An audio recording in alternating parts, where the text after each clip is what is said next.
Hello and welcome to Apex Q&A. I hope I hit my mark. I am Beth Dawkins here with Jason, Maurice, and Lesley. And we are they are going to answer some of your questions. Let's start it off. Y'all ready? Yes. Yes. First, how about y'all, each one of you, introduce yourselves. Who wants to go first? First question. Okay, Maurice has already dropped out. That didn't take long. Hopefully he pops back up.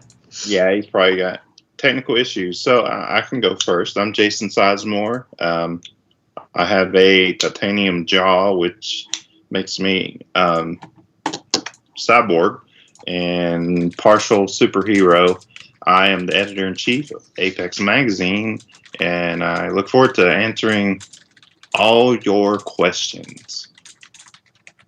I am Lesley Conner. I am the managing editor at Apex Magazine. And beyond that, I'm not nearly as interesting as Jason. I don't have a titanium jaw. You could talk all about real jaw here. All right. Should we give Maurice a minute before we start questions or no? Oh. We have a change of location. Welcome back, Maurice. We just did introductions. If you want to go ahead. Oh, yeah, I'm Maurice Broaddus. Yeah, I got nothing. I'm an author, editor, invader of my son's room, and now he's upset with me because this has the best internet location, and I'm on the air. I just came to get my laptop. I appreciate you. And father of two. What do you do for Apex? Oh, yeah, and I do stuff for Apex. Look here. It's been a long day. It's been a long day. So y'all had to this live stream in the evening. And son is giving you guff, and I understand. Right. So I'm an editor at Apex. I think I do like reprints and stuff. I'm a special editor. I'm a special editor. Wait, what do I do? You're special fiction editor. I'm special fiction editor. You do reprints. And then whatever else I feel like doing. And you send me original fiction from writers that you think deserve the attention or have a story that deserves the attention. Yeah, I do all that. Yeah. This is what I do. I like to keep a vague job description because that actually lowers my work commitment. So I can pretty much define my job as what I feel like doing that month. As you can see, Beth, we're a finely honed team. We run a tight ship. Yeah. Well, it's fun to work with friends, and it seems like Apex has a very warm and friendly atmosphere behind it, for sure. As somebody that has sold work to Apex, I think this is a very, very true statement. All right. Y'all want to get to questions? Sure. Let's go. All right. So let's start with question number one. Why was I the only one to wear an Apex shirt for this thing? This is really bending me out of shape. I was late showing up to this thing. I'm drinking out of my Apex mug. I'm doing Apex shots. I almost got an Apex shot, but it was not going to be large enough for what I felt like doing tonight. So, should we make a rule for Jason's shots? Like every time when he says something? Every time Maurice complains about something, Jason should take a shot. There we go. This will be empty in about 20 minutes. Then we'll really get into the good questions. Jason will be on the floor. Maurice and I are like, I guess we're taking over. All part of our long-term plan. That's right. All right. Let's see. Let's start. This says it's a fun question.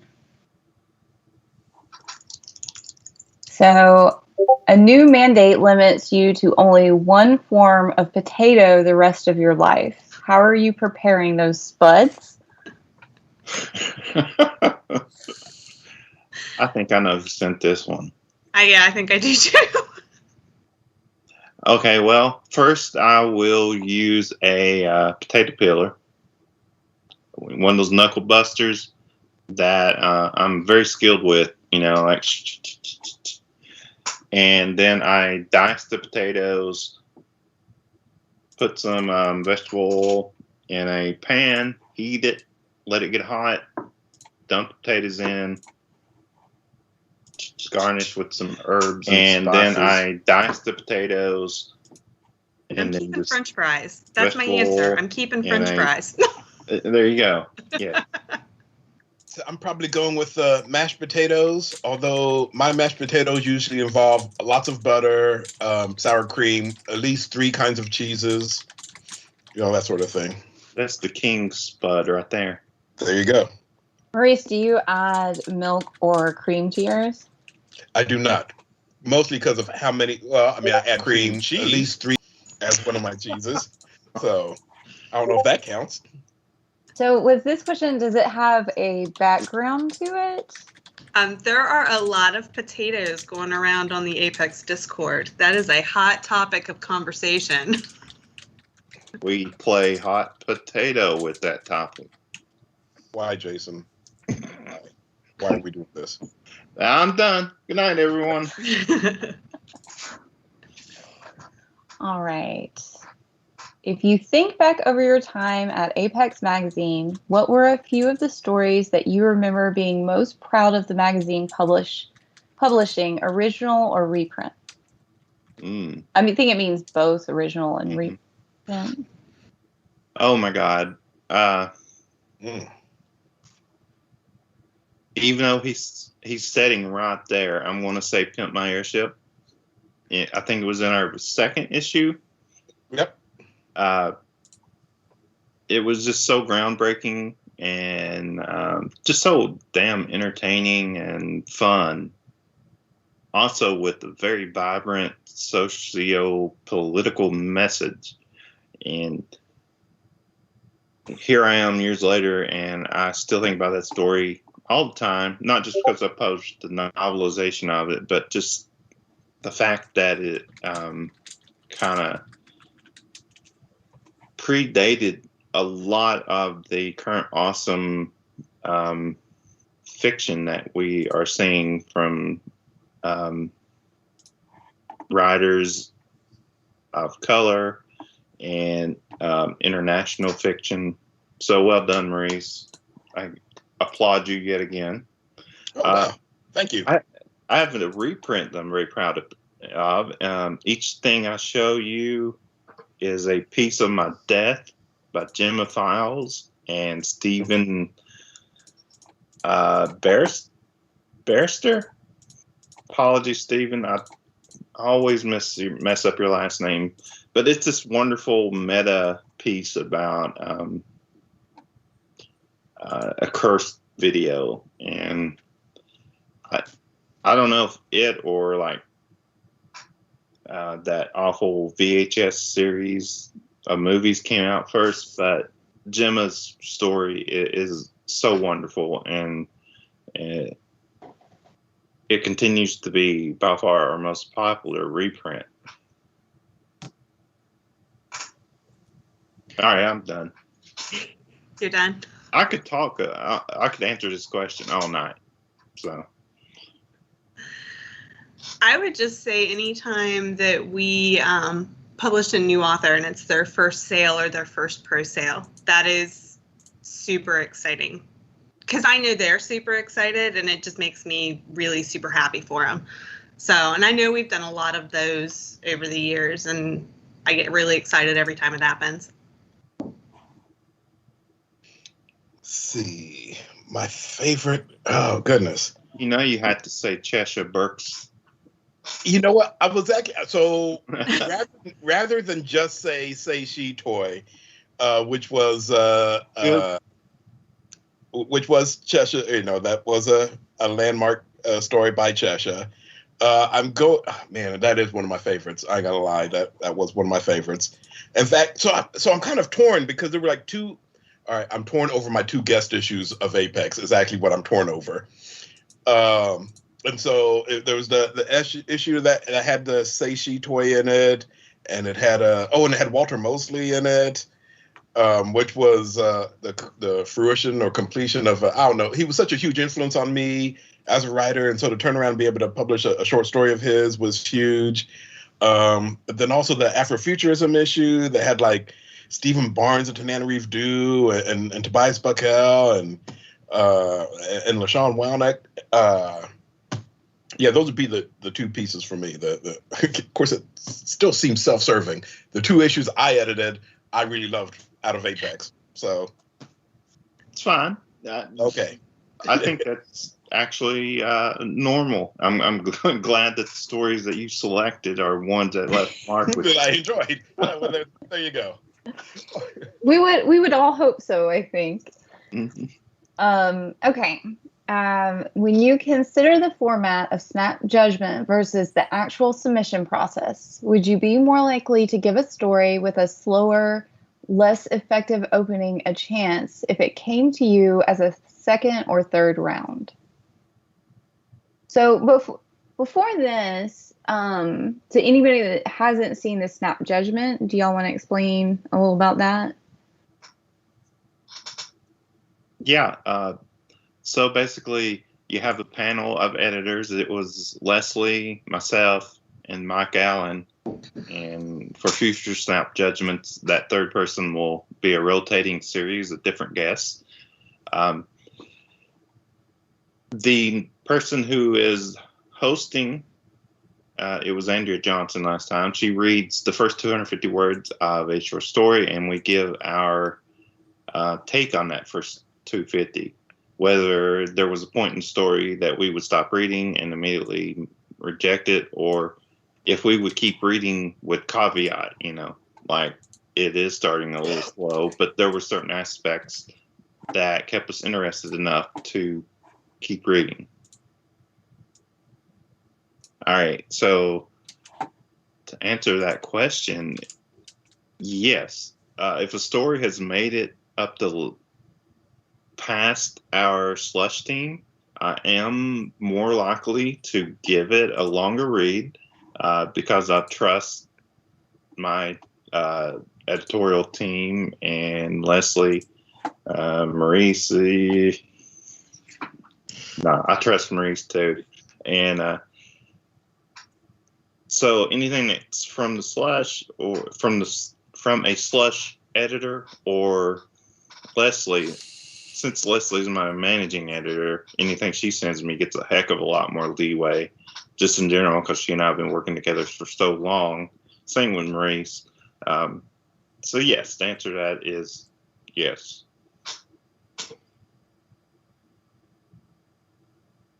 All right.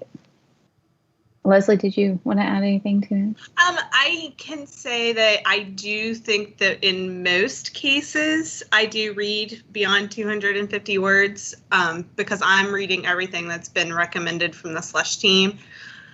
But sometimes you're going, all right, guys, when is it going to pick up? When am I going to know what the story is? That's where you start to, if we're like 250, 300 words in and I'm still trying to figure out what the story is, then that's when you do start to lose me. I am a walking snap judgment, so this is probably not the best arena for me. Maurice is like, no, reject, we're not. But part of that, I mean, that is true. I ain't gonna lie, that is true. But I mean, part of it is after about 250, 300 words, it's not even about the story per se. It's about whether or not you've made me feel like I'm in good hands. So even with a slow burn or something like that, with 250 words, I'm going to know if I'm in good hands or not. And if I'm in good hands, I'm going to trust the storyteller. But if after 250 words, if I have that, I'll bail, because it doesn't take me long to know if I'm in good hands. Maurice, would you call that a part of the suspension of disbelief? No, it's more about. All right, so there was a story. I think it was in Dark Faith. Oh yeah, it was the lead story in Dark Faith 2, the second Dark Faith anthology. and it was by Tom Piccirilli. And it's a weird story. I mean, it's about a dude who takes up rent in God's head, as one does. But within a paragraph, that you're in good hands. It's like this story can go any which way it wants. I'm along for the ride because I know within that first paragraph or two, oh man, I don't know where this is going, but I trust this writer to take me wherever they want to go. So it's not quite suspension of disbelief. It's more of I'm sold into the story. Wherever you're going, you've got me. Okay, I've got a follow-up question for you, Maurice. Are you typically... Wait, why am I getting follow-up questions? Well, because I know how Jason and I's process for the magazine works. Everything that I read has come through the slush pile past our first readers. Mm-hmm. So we've already got one level of reader in there. So then almost everything Jason reads has come from the slush pile to me up to him. So he's got two levels of readers. Are you reading with a level of reader below you, or are you reading just off the top of the slush pile? Because that does make a difference. Yeah. Actually, I very rarely dip my toe into the slush pile. I'm trolling all sorts of other places. So I couldn't even tell you how stories find me. That's what I'm saying is We've already got this whole base of people who some of them have been reading for us for years. And, so we already know that we can trust their judgment if they've bumped it up to me. Trolling all sorts of... So I was just wondering, if you don't have that, that starting place, it does make a difference on how you're reading it. Yeah, and frankly, it should be a caution to writers that if they're handing me stories, that it hasn't gone through a process, so it is going to get a snap judgment out of me. So be warned. If you feel the need to send me a story directly, you're taking taking things into your own hands, because I'm only giving you 250 or so. I got stuff to do. So keep that in mind. And I got stuff to do, and if you ain't got me in 250 words, I'm moving on. So. Yeah. And so send stuff to the slush pile. Give me less work. Yeah. That won't happen. But Maurice makes a good point that... I could give him half my stack. I will take this shirt off mid-interview. We're starting a rift. Oh, no. Just saying, if he wants to have some that's gone through the slush readers, I've got a whole stack of them. I'm good. I see that there was a question that popped up, but I believe Jason had answered it in the chat that I felt connected, which was how big the slush team was. And I know you've already answered it, but I do feel like it's connected to what we're talking about. And is a curiosity even I have. I don't know how big Apex's slush team is. I think we have about 20 readers right now. How many? I think it's about 20, right? Jason? Yeah. Yeah, I answered 15 to 20, and usually about half of those are active. So what happens is a slush reader will come in and do 20, 30, 40 stories, just bam, bam, bam, bam, bam, bam, and then they're gone for 3 weeks. Well, they've got lives outside of reading slush. Exactly. So this is one of the reasons that it's so important that we have low turnover, because over time we do get this sense of what is an Apex story in the slush editor's pool. Yeah. So, and this relates to one of these questions that was my favorite that came up. What pushes a story from yes to hell yes? If you can make me cry, and I think I have a chance of making Jason cry, hell yes, I'm sending it up. That is my goal in life, is to just be I want to just be watching him as he's reading the story to see if he's trying to cover up the tears. That's my goal. I want to make Jason cry. because I'm a really good friend. So I guess what our audience would like to know, Jason, is what makes you cry?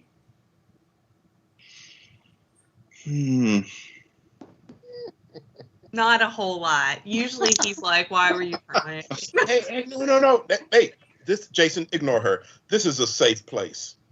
Be vulnerable, Jason. Open yourself up. I'm honestly, I'm trying to remember a story that made me cry, and I'm having It's a hard. happened. I know it has happened. You've told me. Oh, did I? Yeah. Which story was I it? don't remember. I just remember it was one of those ones that I was like, you need to stop everything you're doing right now and read the story I just sent you. And then I just waited and refused to work until you were done. I remember coming close to crying with Jennifer Pellin's Ghosts of New York. Hey, you're still my answer. All right, it's all right. I got another one. I got a backup answer. Okay. Go ahead. No, ruin it. Go ahead.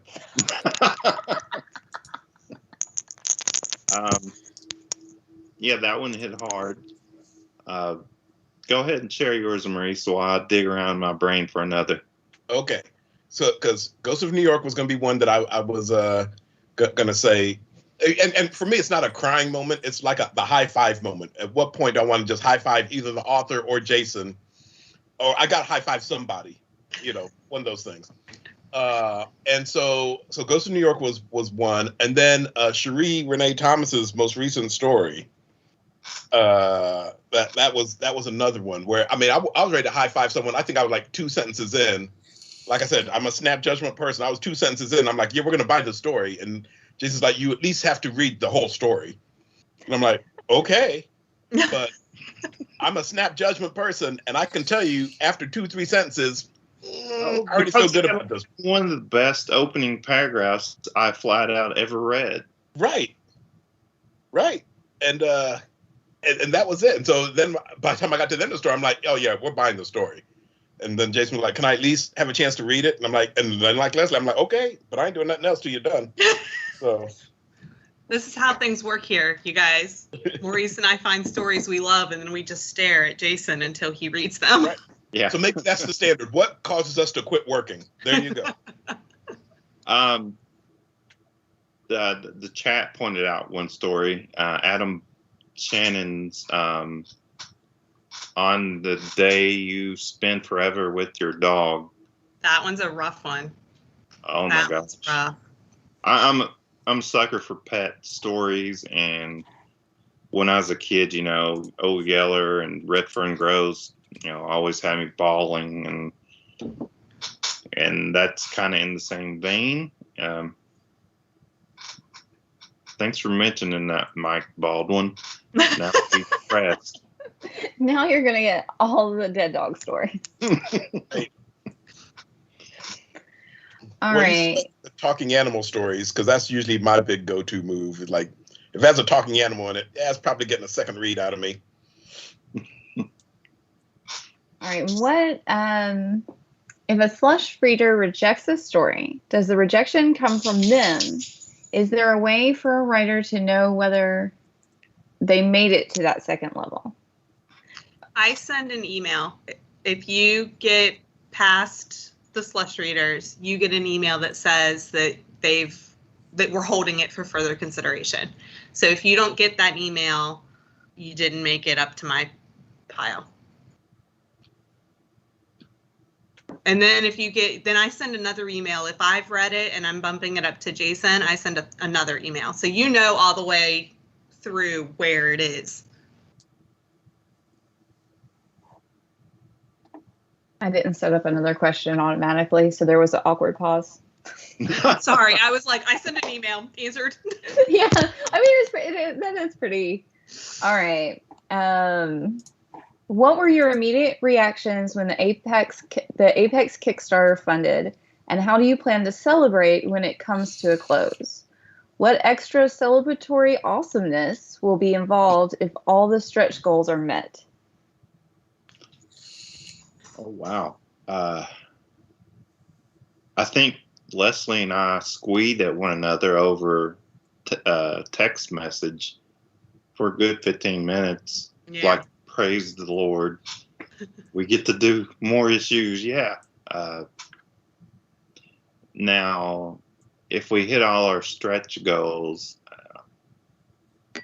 man, I just think just like the bubbling excitement, because we're doing one of the stretch goals that's really important to me is the Asian and Pacific Islander issue.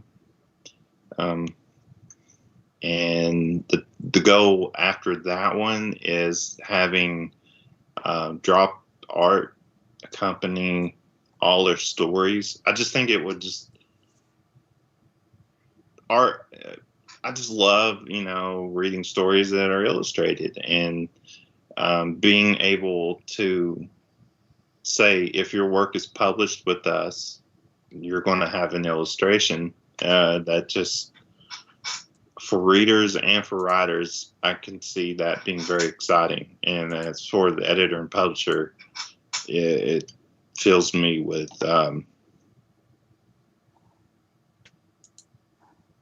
give me the money so I can make it happen. All right. So are y'all going to do any kind of special celebratory thing for yourselves? Like, are we going to have another Q&A that's just like a little party, or what are we doing, guys? We'll probably celebrate at Worldcon. Yeah. If Worldcon happens. Oh, yeah. Yeah, that's what we'll do. And, we'll celebrate, and everyone will be invited to come join us in the joyous occasion. That's Yay. right. It's been a while since we've had an Apex party that's been shut down by a convention. My follow-up question to that is, when's the last time that happened? I'm not taking any more questions. Let's get to the juicy stuff. No, but Was it 2008? 2009? I think it was 2008, wasn't it? That one was shut down hard. Wait, I'm not taking any more follow-up questions. You're right. There's been a couple more. There were a couple. Yeah. There were a couple that were. So I have a lot of questions that revolve around the pandemic. A lot of them, like, one of them is if you found that you read more during the pandemic, or how it changed your reading habits. I would say that I did read more. I read like 165 books last year, but I reread a lot.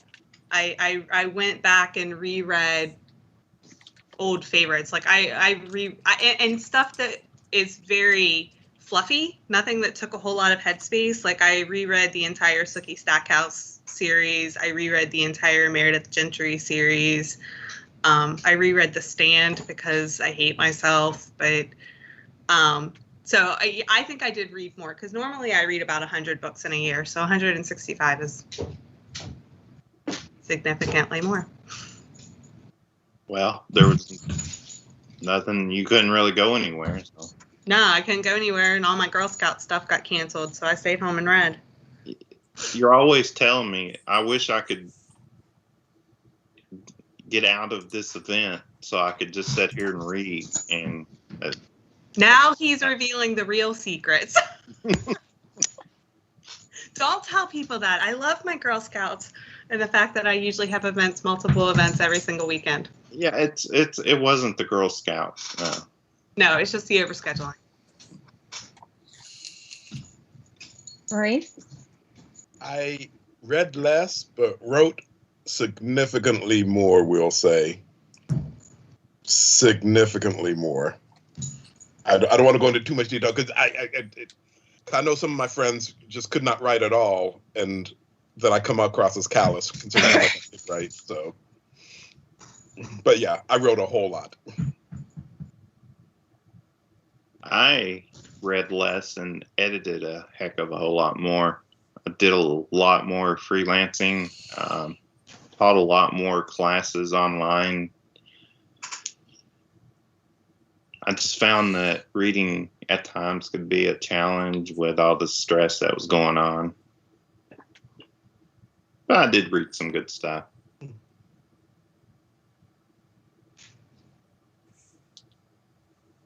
I somehow got out of my questions. Uh-oh.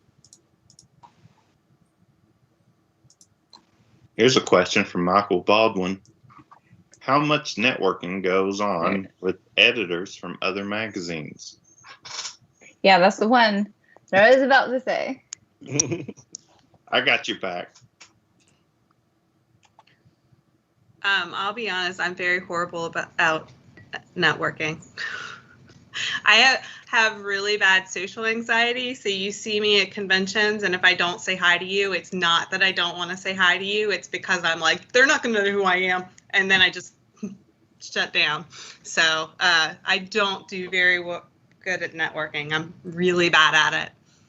So I am the exact opposite of Lesley.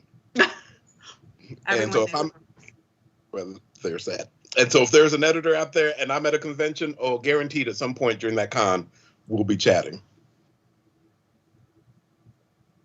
Well, there's a secret cabal of editors that I'm a part of.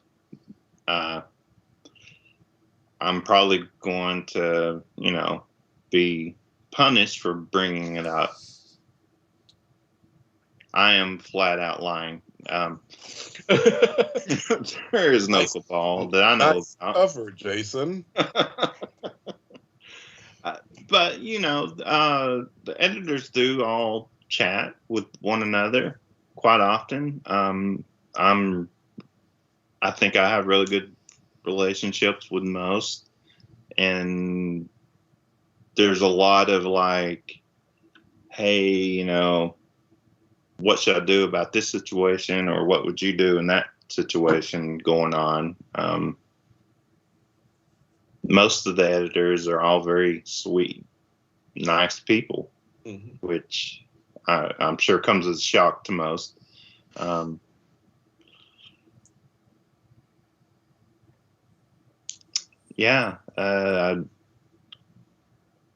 That's all I can say without getting in danger. What is the hardest part of running a magazine? Having chuckleheads always at your neck. What define chuckleheads? Yeah, you better. Yeah, define chuckleheads. No, that was just the barb at Lesley and Maurice. The hardest part, that was the question, right? Just the constant, all the plates you have to keep spinning. Yeah, I agree completely, because you think I'm gonna get caught up. I've been thinking that for 10 years. Like, you just never get caught up. It's a continuous, steady turning of work, and I love it. But sometimes you're like, is there an end in sight? But then you realize, no, there is no end in sight, because we do this every other month. So that runs me into a question, a different question. It's a little bit older. Is there a particular story that got you into this? Like the story that hooked you? For not only producing stories, but that brought you into the speculative world per se. Ooh.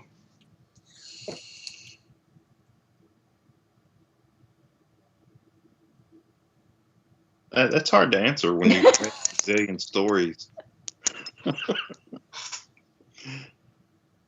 Probably for me, I know this is rote, but it would probably be something by Stephen King, like The Long Walk. That had a profound effect on me the first time I read it, and made me want to do something like Stephen King did. Create this intense, imaginative scenario where you're just playing the reader's emotions, like a violin.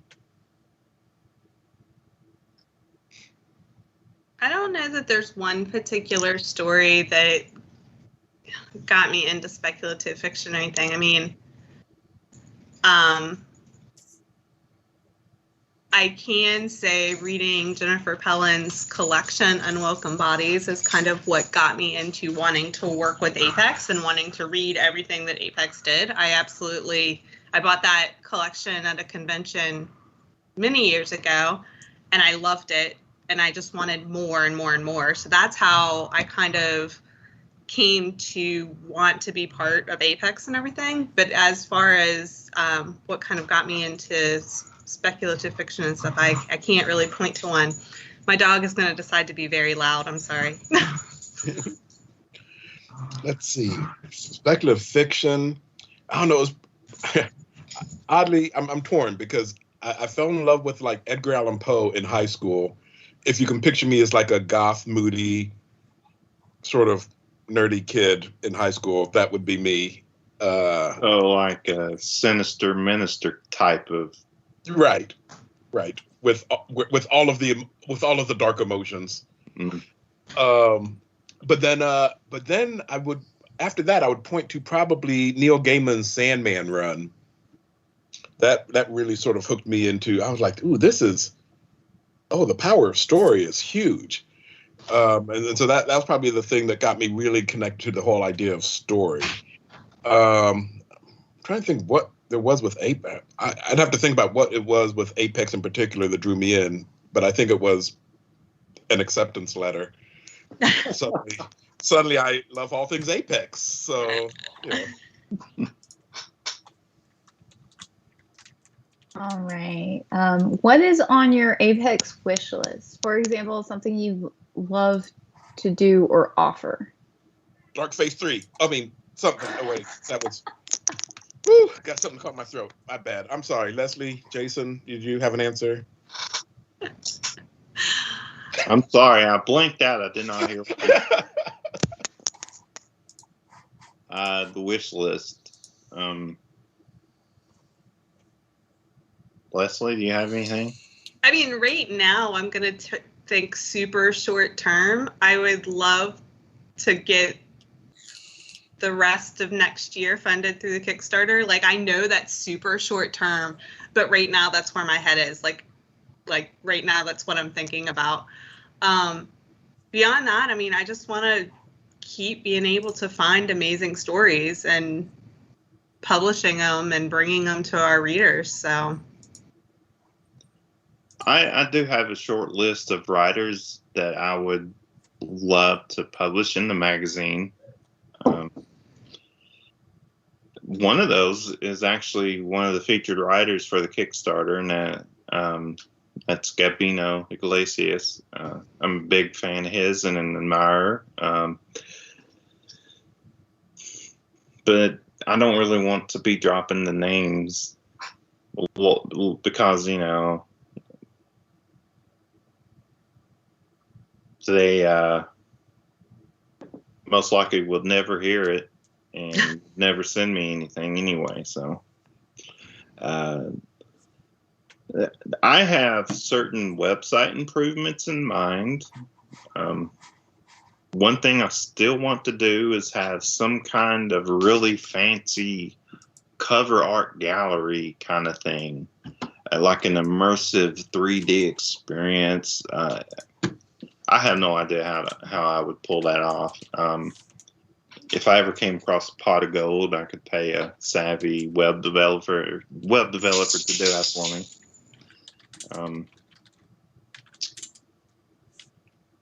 As far as anything else, though, just to continue to find great fiction, get this Kickstarter funded so that, I can stop stressing about that and keep publishing great fiction.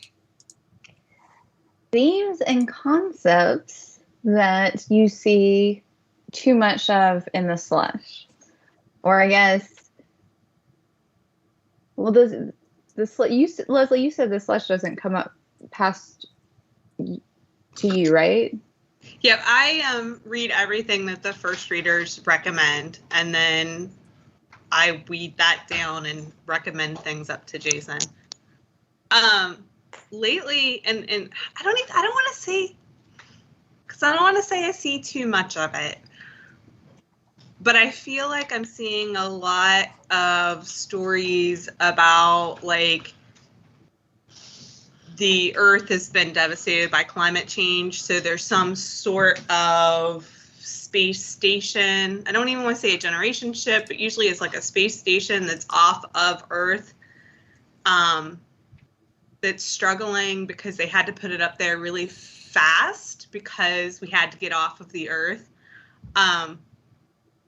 I feel like I'm seeing a lot of those. Like it's like a struggling space station, or they're on another.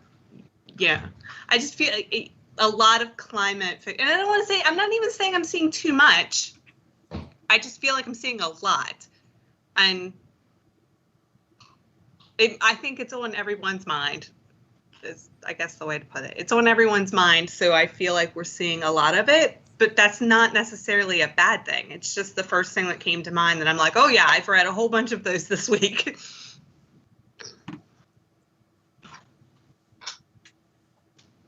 All right. Did submissions go up during the pandemic? Back to the pandemic.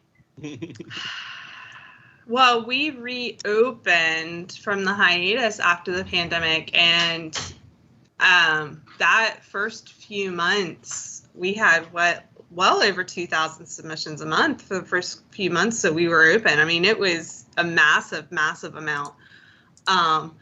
And I'm not sure if that has anything to do with the pandemic more so than it has that we'd been closed. And so people hadn't been able to submit to us for a while. So they were like, ooh, throw everything towards Apex. It has slowed down some, but we still get more than 1,000 submissions every month. When we close, because we always close in December to get caught up. And so January, we always have more submissions in January than those times of year. All right. So getting away from the pandemic, I'm going to ask a funner question. If someone invented a device that would allow you to commission a story for Apex from a currently deceased author, whose work would you be asking for? So I guess it's not super happier, but fun in the way that you might get a dream story from a favorite author.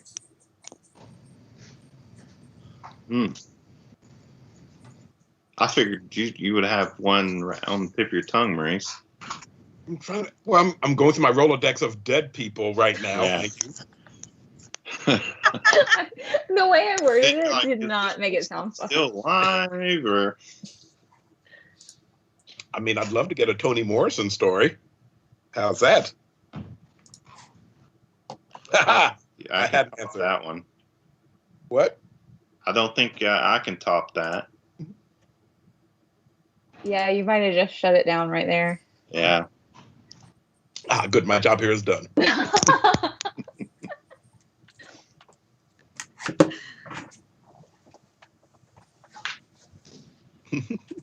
Lesley, do you have one? I mean, it's not Toni Morrison, but J.F. Gonzalez was my writing mentor, and I would have loved to have been able to work with him and publish one of his stories in the magazine. So, I mean, that's always going to be my answer. It's like, yeah. So is the slush culture similar to this group, meaning the three of y'all? Do they have the same humor?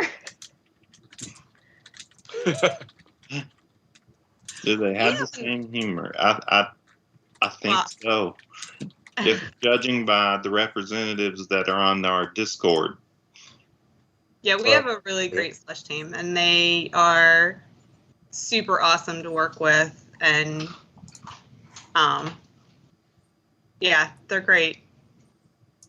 Yeah, they're professional. They're also very easygoing, easy to like, very skilled, And none of those adjectives apply to me. All right. Keep going, I guess. All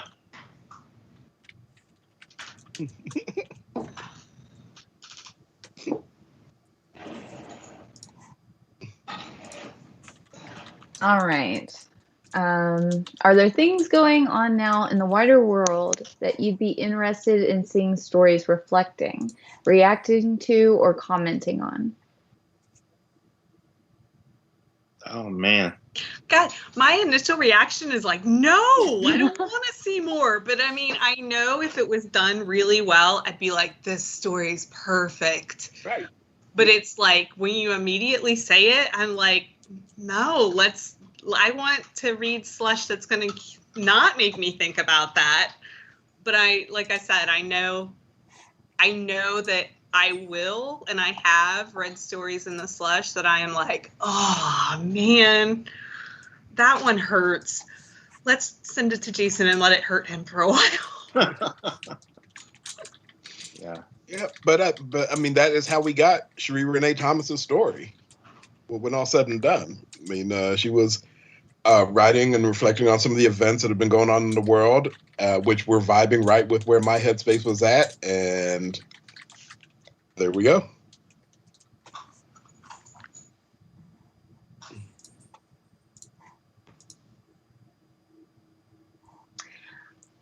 I have a question that is, what is the worst response you've ever gotten to a rejection letter? And what is the best response? I'm guessing... Sorry. No, all right, I'm just going to let y'all answer the question. I mean, the best response to a rejection is just not to respond. It's, you don't need to respond. It's not expected. The worst was when, there's been a few times where you get that snarky, it's already been picked up, accepted somewhere else already. And I'm like, well, we don't accept simultaneous submissions. So how'd you do that?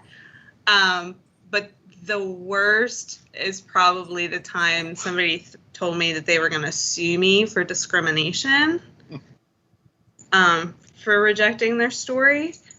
And so you get some interesting emails. Or I get some interesting emails. I don't know. Jason, do you get interesting emails, or is it just me? Since you do most of the rejecting. I do most of the rejecting. But I do have one that I can share. This was back in the Apex Digest days, so between 06 and 09. Back then, we still did mail submissions, although we did accept them through email. And so I had sent a rejection back to this fella. It was an awful story, and he wrote back this wonderful letter telling me he knows where I live. He can watch me walk my kid to the school bus.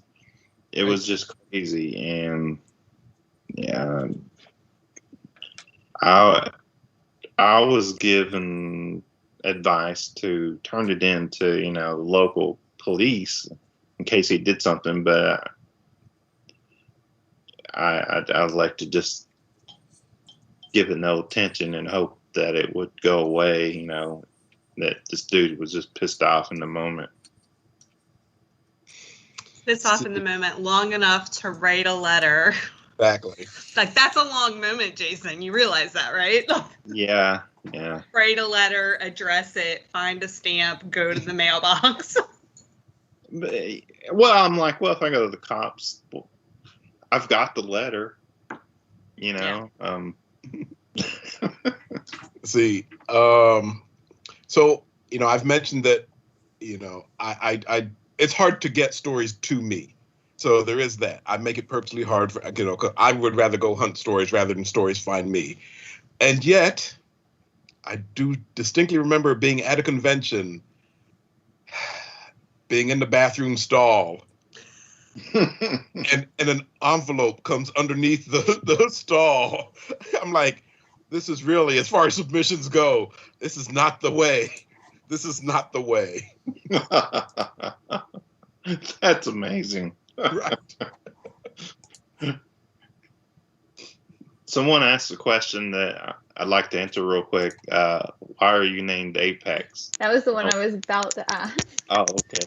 Have Sorry, faith, stepping Jason. on your thunder. Go ahead and.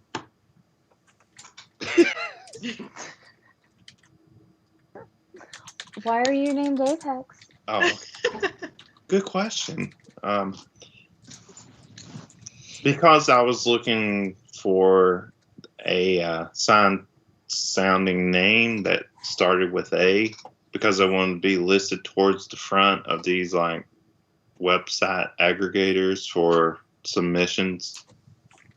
That's entirely the reason. Oh man, Jason, it's because we dine on the dreams of writers, and we are thus apex predators. What Maurice said. We should, yeah. Maurice has got the answers down. We will edit my response out, and It'll be cut for the later version. All right. What is the thing you are most proud about, I guess, from Apex?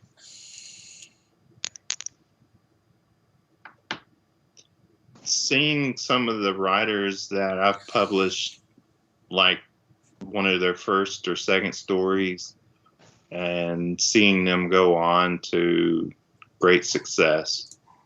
That's always a great feeling.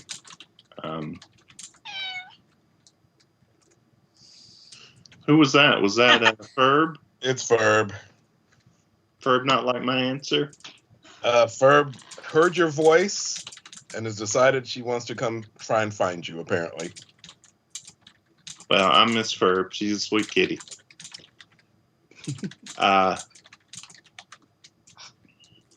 Other points of pride? Well, I was proud that we did 120 straight issues without missing a single issue. I know in small press that longevity and reliability are two things that don't happen very often. If it wasn't for my stupid jaw stuff, that streak may still be intact. So I'm happy to be starting a new streak with Lesley and Maurice.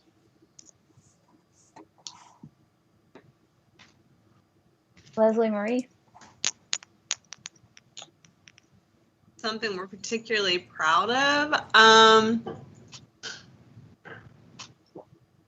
mean, every issue is just exciting to, especially this year. It's like every issue, as soon as Jason shows me like what the lineup's gonna be, I'm like, this is the best issue.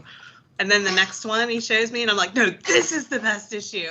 And, you know, eventually I'm going to have to be like, the last one was better. But it hasn't happened yet. So, I mean, I think that that's pretty cool, though. I mean, it's awesome that every time I get just as excited for the lineup that comes out as the one before. Have I mentioned the 2 issues of Apex I edited? Yes. Something beyond those 2, please. Did you edit something for us, Maurice? Do you want to give out the issue numbers so we can easily look it up? Oh shoot! It's issue 120. Oh yes, because I distinctly remember issue 120 because Jason decided it would be my fault that Apex shut down. So that's he did put a big final issue on that cover. Maurice took us out. Built the magazine. So that's literally the only reason I remember the issue number. Let's see, what other things am I proud of? I'm really proud of Apex issue number 2. It's a big highlight for me. I'm trying to think, was it Apex issue number 6 in the digest version? Also a big highlight. Sorry, I'm just going through my list of times I've been published in What's Apex. the next question?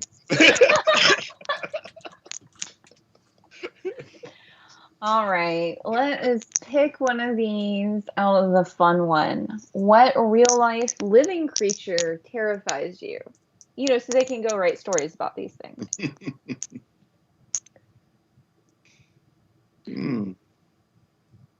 We were just talking about this in the Apex Discord. I go hiking. My husband and I hike occasionally, and it's my thing is like I'm always afraid we're going to be in the middle of the woods where there's no people around, and then I'm going to come across like a bear or a bobcat, because usually we're in West Virginia when we're hiking. And yeah, like I like them far away. They don't terrify me far away, but the idea of being alone in the woods on foot and coming across them, especially sometimes when you're out there places where the trails are sort of marked, not super well marked. So you're spending a lot of time like, are we just going farther into the wilderness, or are we actually heading back to our car? So it's not necessarily the bear or the bobcat itself. It's the whole situation of being out and alone and not knowing exactly where you are, and then realizing, shit, I'm in their living room. Like, this is my bad. So. Yeah, pretty much coincides with my general thoughts, which is all of nature is designed to kill you. Thus, I take no pleasure in taking, like, what are you doing right now, Lesley? Hikes? I do. Why? Because we go and we get a cabin and we see like no people. It's the whole social anxiety thing again. You put me someplace there's no people. We have a cabin that's got a TV and internet connection. So we watch movies and I read a lot of books and we go get lost in the woods. Is there air conditioning? Yeah. Not out in the woods. What does that tell you? You know what? There may not be air conditioning, but we usually go either in the spring or the fall, so it's not. And you can make a fire in the fireplace. It's just really nice. See, none of the words you said made any sense to me. Oh, it's lovely. Maurice, you've not lived until you've walked like 8 miles through the woods and seen zero people. Wrong, Lesley. You know how I've lived? By not being exposed to nature. That's why I've managed to stay alive. No, it's wonderful. It's one of those things, you're out there and you're like if I fell off that rock and hit my head, that's it. No one's saving me. Wait, So how did that make that any better? That's supposed to be fun. Right. I'm like, that was not comforting at all. I love it. I do. All right, Jason, what creepy crawly are you not fan of? Just parasites in general. Ugh. They keep me from going into the woods. Terrified of ticks and. Just so you know, my official answer was centipedes. Oh, really? Yeah. Yeah, I hate. That's a good answer. I hate centipedes, but parasites. Ugh. Which, Lesley, knowing this, bought me a tick once. Thanks, Lesley. That was very sweet of you. Well, every time I'm going out for a hike, he's like, watch out for ticks. I'm like, fine. Tick safety is serious business. All right. Moving on to a little bit more of a serious question. Do you think lit mags, especially science fiction and fantasy ones, should do more for submissions from writers of non-Western backgrounds? Like targeted submissions, I'm guessing is what they mean. I think so, because the question, I mean, I just read the question how it was, but yes, I think that's what it means. Okay, this is going to be kind of a strange answer.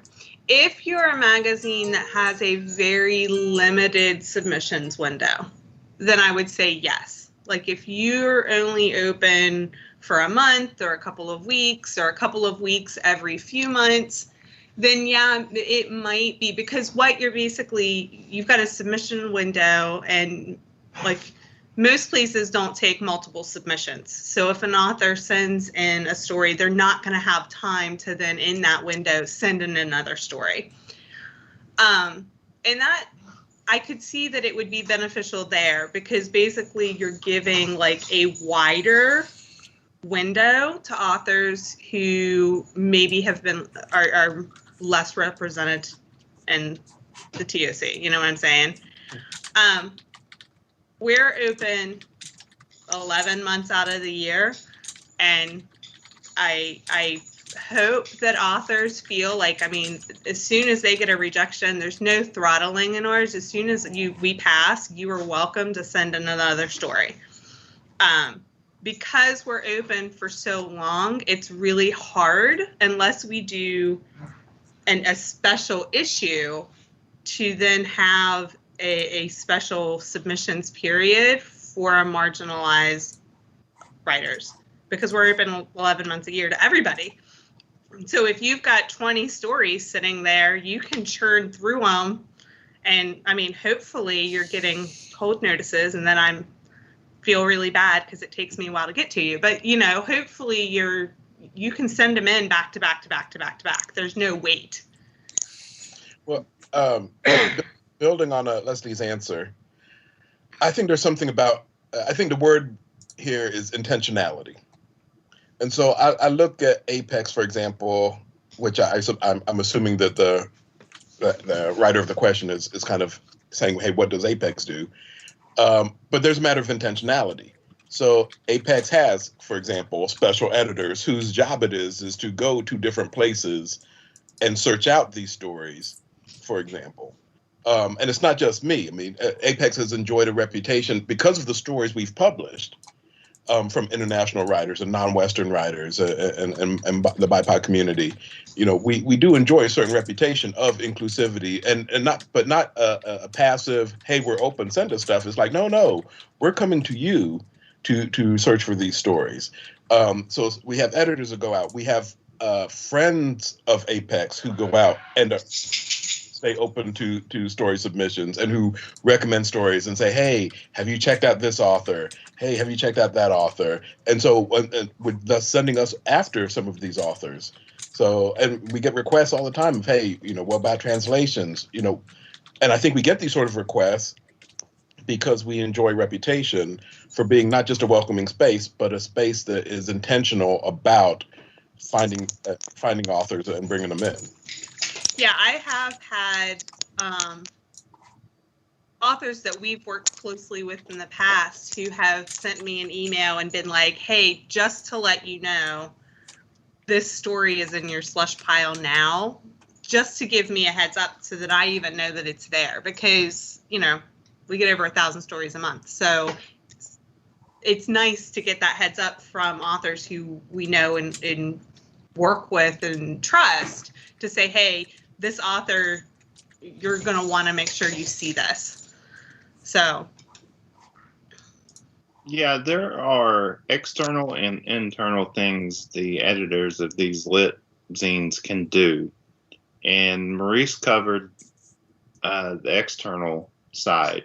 You find skilled and qualified people who can go out to these writing communities and kind of find the good stuff and make sure that they are being appropriately represented in our submissions pool. Maurice doesn't just go out and tell someone, I want that story.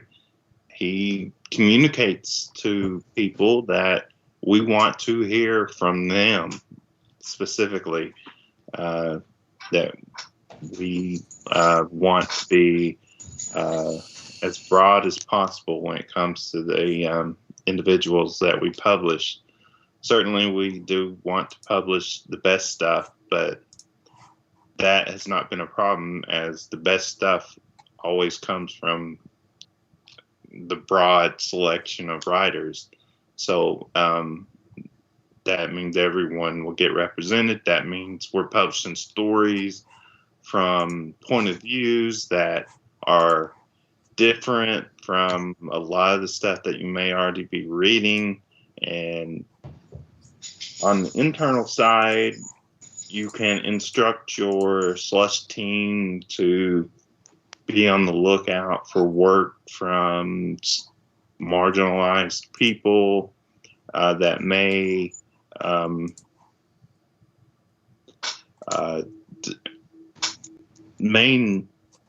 need just a little more work, but because you, as an editor, you're wanting to make sure that you're giving voice to a broad range of people, that you may be willing to put in a little more work to bring that piece up to publish material.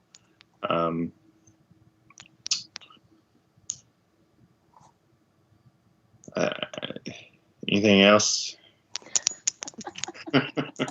I mean, Lesley and Maurice said it also well. I'm basically rehashing.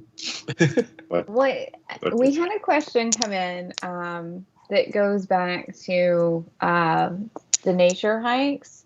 And people want to know what Maurice and Jason do that are not hiking for fun, recreationally. Why do people want to know this? I think because the conversation was so much fun. Like you're like telling Lesley that, you're like, no, I stay indoors, which me personally, I'm with you 101%. My mom was far too much in nature, this whole thing. But I think they want to know, like, what do you do for fun then? I write. That's my fun.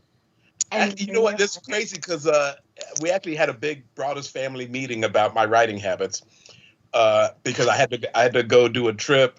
And so part of the trip was I got sent to this hotel. It was a beachside hotel.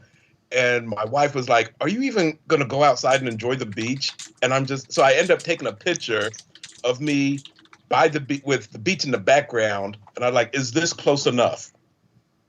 And she was like, yeah, these things are wasted on you. And I'm like, that's fair. That's fair. I'm just here to write. That is literally what I love doing. I love writing and I love community work. And so if I'm not doing those two things, I'm like, oh. I mean, I suppose in theory, there is a beauty to nature to be observed. I understand this as an intellectual idea. Behind like glass. Oh, thank you. Exactly. It can be observed safely. Or a really nice screened-in porch if the weather is perfect. I just did that the other day. I experienced nature through a series of screens. I could smell it and everything. It was a thing. And see, I'm the type that I'm like, hey, Jason, I'm going to be gone for the next 2 days because I'm taking my Girl Scouts camping to go kayaking. And he's like, isn't it like 98 degrees? And I'm like, yes, it is. Yeah. See, that's the other thing. Like, so I have a wife and I have 2 children.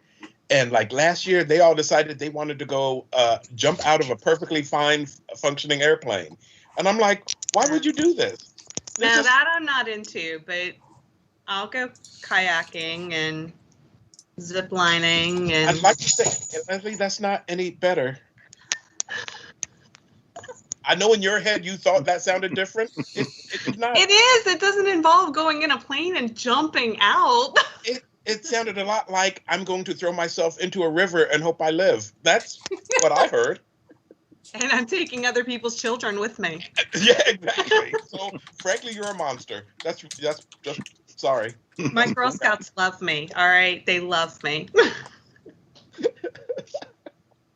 Jason.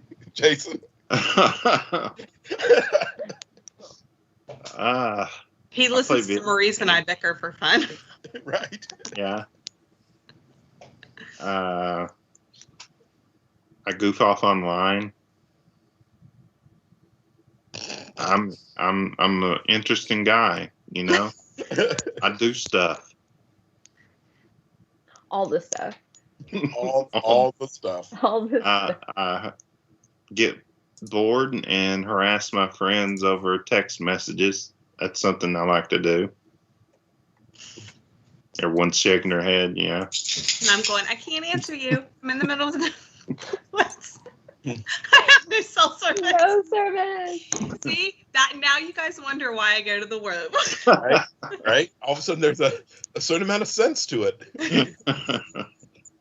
Okay. I like how this question is worded. How do you feel about Flash? Genius or get off my porch? How do you feel about what? Flash, as in Flash fiction. I'll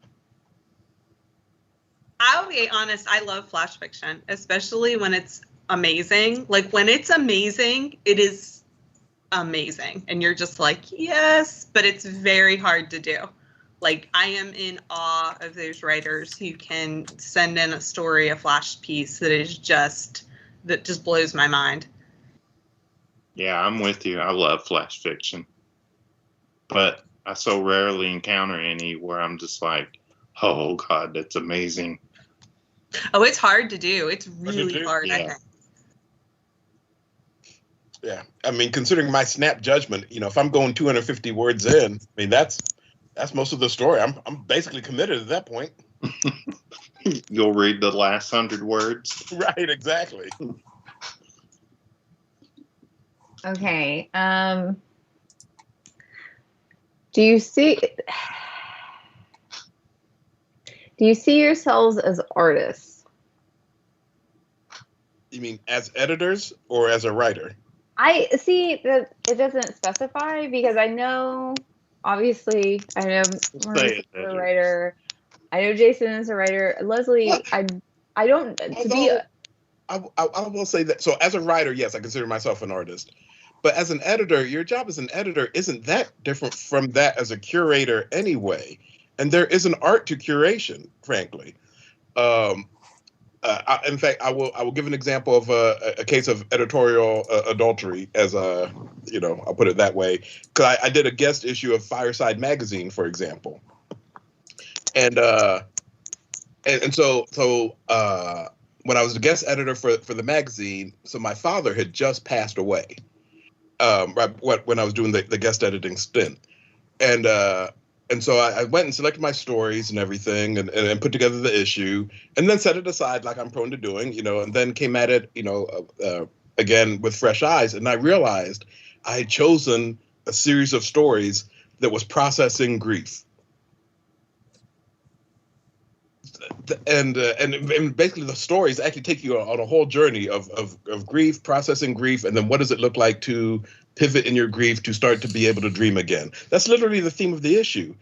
That's curation on one level, but it's also, there is something artistic to that, right? So yeah, I'm still doing art. I'm still being an artist, and it's just now I'm painting not just with my words. I'm painting with other people's words. Ooh, I like that answer. Yeah, we should write it down. Right. Oh, we're recording, so you'll have it. There we go. Yeah, that. And the follow-up question to that was, I'm going to word it a little bit different. So when issues come out, like Maurice was talking about curating, is there an emotion or theme to each issue? And does it reflect what you would like to see either changed in the world or to better our society in a way? Or when I'm constructing an issue, I do consider thematic elements of all the stories that we have in our inventory. Granted, there have been a few times where our inventory was limited, and I just had to pick, 6 stories that I felt worked best together. But often, there is an overarching statement with everything that is included in the issue, at least from the fiction point of view.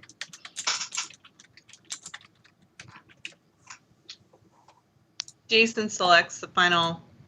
My job is just to bump all the best stories up to him so that he can then do his work.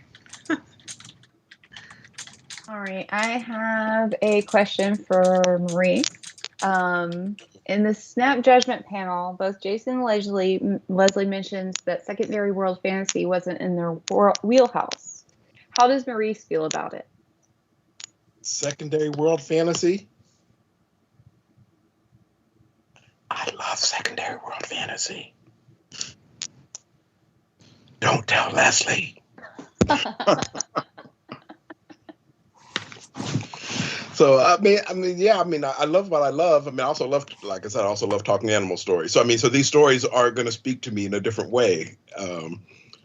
So yeah, I'll still pass them up, and then let Jason be the final arbiter. But for me, it's going to be secondary world stories that, do they have the apex aesthetic? Do they have the apex sensibilities? And if they do, I'll pass them up. But I mean, I love secondary world stories, so there's that.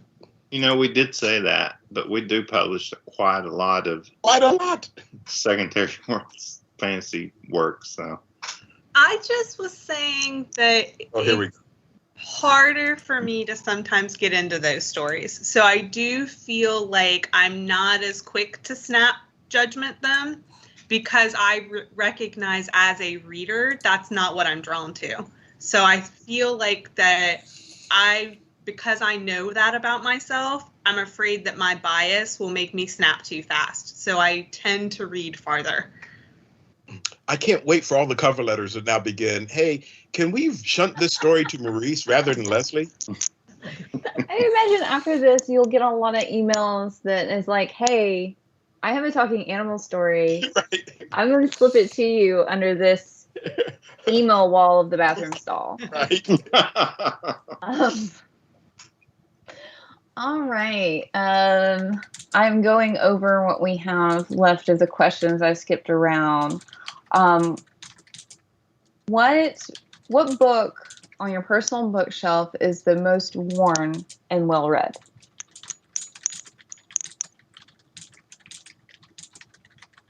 I'll go ahead and answer. I probably would say We Have Always Lived in the Castle by Shirley Jackson. I absolutely adore that book, and I love the way that every time I read it, I feel like it reveals something new. There's some new aspect that I didn't consider, that I can get all excited about. And then I want to immediately, after I finish it, I want to read it again, because I'm like, ooh, well, now I need to be thinking about that from the beginning rather than figuring it out towards the end. So yeah, I love that book, and I have read it many, many, many times. So I will say, let's see, N.K. Jemison's Broken Earth trilogy, as well as her How Long Till Black Future Month. I end up buying repeated copies of all of the... Oh, speaking of repeated copies, also Octavia Butler's Parable of the Sower. I tend to buy a lot of copies of those because I read them and then force them upon other people. So, because they must love them as much as I. I'm trying to think of what else is up there. Those are probably my big go-to things that are not comic books. I'll say that are not comic books. Well, I'm going to use comic book. I'm big Sandman. I've read that many times. I've read the entire run probably a half dozen. Oh no, it's more than a half dozen times. So Sandman, Watchmen is a repeated one. I do a lot. Oh yeah. What else? I'm starting Saga again. Because I fell in love with Saga. So yeah, so those are big ones also. So.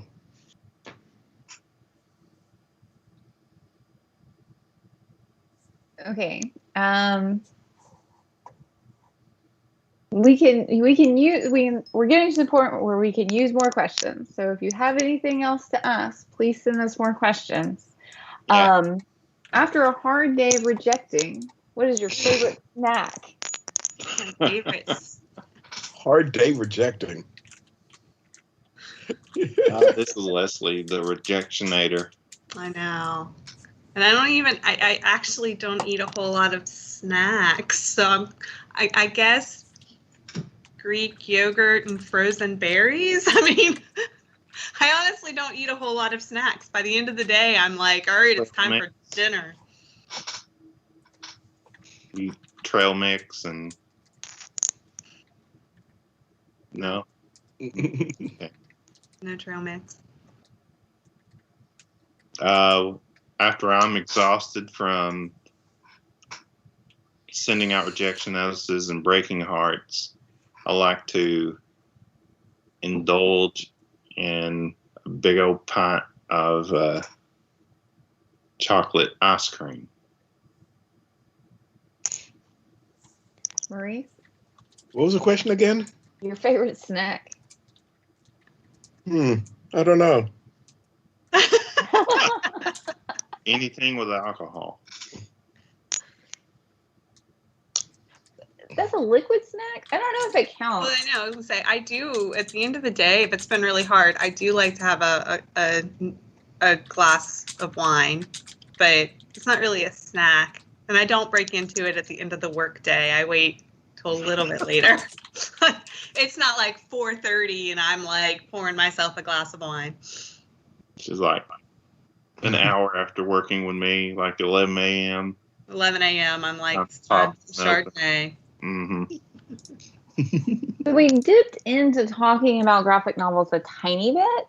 What are some recommendations y'all would give to readers? Well, if you're not easily offended, Preacher is a heck of a lot of fun. Preacher is fun. Y'all went straight to Preacher. I don't read a whole lot of graphic novel and comics. I've read The Walking Dead. Uzumaki is really good, but that's manga, so. I don't even know where I'd begin. I mean, yeah, Saga is a recent love. But I'm also a big Grant. I tend to collect comic books. Well, I don't collect anymore, even though apparently a lot of my friends are trying to get me back in by starting to write them. And so, but like I used to collect by writers, and so like I was a big Grant Morrison fan. So, well, I am a big Grant Morrison fan. So, Animal Man. Oh man, his Justice League run. Anyway, I'd be all over the place. But Sandman. Lots of Alan Moore stuff. Watchmen, Miracle Man. Oh, goodness. I could do this all day. I'm going to stop. I would love to have a Q&A where I just ask you your thoughts on Alan Moore stuff. Oh, I could do that Q&A, just so you know. I am here for that Q&A. Well, it's not tonight, but I would like to do that. Okay. Jason? Oh, I think The Watchmen is seminal reading for any writer. Oh, I'm sorry. I was thinking of seminal runs. So I was like Christopher Priest on Black Panther, Peter David on The Incredible Hulk. These are like some of the most, those are like seminal runs on comics. All right, I'm done. No, this question's in your wheelhouse because I don't read a lot of graphic novels either. I'm not in my office apparently has bad Wi-Fi or else I'd still be in there, and I'm surrounded at that point by like 20,000 comic books, because that's how many I got before I quit collecting, because my wife apparently was all finicky. She's like, you can either keep collecting comic books or we could feed the kids, and I guess that was a decision I had to make. So I had to stop 20,000. It was made for you. It was made for me. Yeah, that was true. When you're editing a story, how do you view the balance between voice and clarity? Voice and clarity. I lean heavily into what the author wants. And if what they want ends up being just something that I think's too obscure, obtuse, too hard to parse for a reader, then I'll have to evaluate what will happen then. Can't say I've ever really had that big a disagreement with writers, though. Most professional writers, and well, not professional, but most writers in general want their work to be enjoyed and understood. So they are usually pretty open to suggestions when it comes to clarity versus voice. Yeah. Yeah, I've never seen it as an either or. Because they're doing their job, they're going to be clear. And so, but I'm also a huge fan of, so that said, I'm a huge fan of voice. So I'm always going to lean into voice over most things. What kind of nonfiction are you interested in getting? Where's Clarence? Yeah, that's what I was going to say. I was like, Clarence needs to answer this one. Okay, I'm going to attempt to answer based on the pieces that he has turned into me. He likes stuff that has a very unique voice and addresses important social questions from a creator's point of view.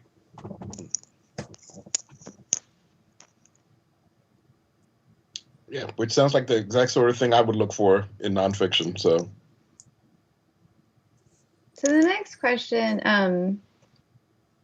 I guess, is asking when y'all are writing, do you approach it theme first, character first, or plot first? That's a good question. It's been a long time since I've written, so I just want to finish something at this point again. It's been a long time since I've written. Oh, whatever. I'm spending all my time in the woods and reading. Right. Okay. Right. Dunking kids in cold streams. So I finished 3 stories this week, and each one start from a different spot. Depends on how the story's speaking to me. Like the one started with me with a character. Actually, I take that back. Just 2 of them started with the characters. The characters spoke very clearly to me in my head. So there was that. But then the other one was all about plot. But which is interesting that those 2 things happen, because most of the time I actually start from the world building perspective. I usually start with the world, and then that's usually what generates the story. So it was interesting that it was and plot's usually my weakest area. And so it was interesting that a story spoke to me, and I went to a story through plot versus the other 2 through the characters themselves. So it depends. Yeah, I agree. It depends on. Sometimes you come up with this great character. Sometimes you want to address a theme. Sometimes you're like, hey, I came up with this great setting. I want to write something in that world. So, You think speculative poetry might come back, but I'm guessing they mean for Apex, because I don't think it went anywhere. Yeah, this is not going. yeah. So the hard truth is looking at like site numbers on stuff. This was back when we were posting poetry on the regular. Poetry would get 1/3 to 1/4 the amount of reads as the fiction and nonfiction, and it just was the time that we were spending looking for the poetry and editing it and paying our poetry editor. It just the financials just didn't make sense. I absolutely adore good sci poetry and horror poetry. It's always probably my favorite in the genre. But until it makes more economic sense, or perhaps maybe next year we can, if we have to do another Kickstarter, we can do a stretch goal of having poetry.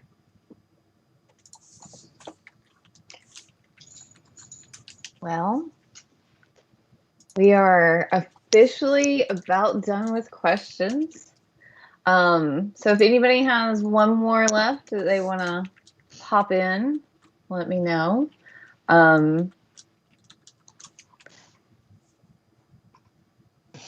also out of drink, so y'all better make it quick. He's sorry to snap judgment, you all. Exactly. Popeye's out of his spinach, so let's wrap it up. So, thank you guys for letting me do this. Thanks for doing it for us. Yeah, That was thank great. you. You've been great. I hope to everybody watching that y'all have enjoyed our Q&A special. Is it a special? Yeah, apparently it's an annual thing, which was news to me. Oh yeah. It's Put gonna it on be the calendar, Maurice, next year. Yeah, you know what? Let's make that a stretch goal. That's a stretch goal for next year. If y'all make it to a certain amount, only then will I agree to do this thing. It's a personal stretch goal for us. Oh, I see. I will agree to do things like this. Jason acted surprised. He was like, really? And I'm like, of course. Yes. Of course. So I like these. These are fun. For the people watching, they should go out and check out Beth Dawkins' work on apex-magazine.com. She's got some great work out there. I'm in this issue, right? I'm in this issue. Yeah, you're in 124. Yep, and the other one was with Maurice. Was the I want to use a word that's not the right. Huh? Yeah, it was the preview issue for before. The last time I could be published in Apex. We were published together then. Well, we were published together, so there's that. Just a quick reminder, everyone, we are running a Kickstarter to finance all the issues in 2022. So far, 4 of the 6 have been paid for. Thank you very much. Hopefully we can get those last 2 locked in, and then after that, maybe we can fit in an Asian and Pacific Islanders issue. Next month, we have issue 125 coming out, and in October, I'm very excited about this. From last year's Kickstarter, one of the stretch goals was an Indigenous Futurist bonus issue, and that issue comes out in October. Guest editor Allison Mills has turned in all the fiction, and I started the process of reading through that and editing, and I think everyone is going to be quite pleased by the quality of the work that she has put together.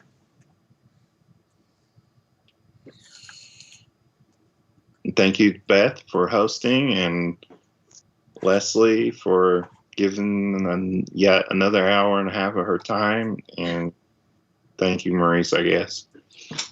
Oh, you know what? As a reminder, Maurice has 2 books coming out next year. Okay. I have a middle grade detective novel coming out in April, and I have a science fiction space opera coming out in March called Sweep of Stars. So there you go. Beautiful title. Thank you. I write things. I am looking forward to that one. Not the kid one so much, but yeah, I'm not a target audience. Right.